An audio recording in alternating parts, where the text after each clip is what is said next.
Yeah, I'm constantly getting updates and testimonies from Iran, and, as she was driving, I was playing one of the testimonies that had just come in, and this woman, like you said, her stuff sharing your testimony in a lot of countries actually costs your life, it doesn't benefit you. But Oh, she, had become a follower of Christ, and, because of her testimony, her husband had, broken her arm, and she couldn't move, and he was actually being very mean to her and abusive, saying, "Now you can't cook for me, now you can't serve me."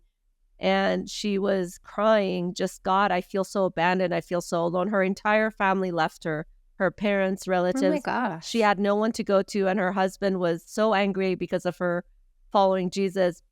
And so her arm, like, she had to go to the hospital, and they took an X-ray. They're like, "Yep, it's broken," and it's her right arm. And Oh, her husband comes in, "You're useless. I can't. You're just worthless now. You can't do anything." And he leaves, and she just feels so alone and abandoned. She just cries out to hmm. God.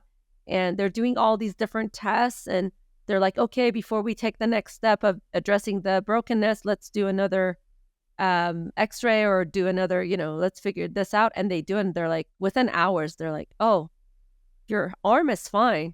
It's not broken." And Really? they had the X-ray from literally the picture, and she shows it to the doctor, and the doctor's like, "Yeah, that's broken. This new X-ray shows that it's not broken."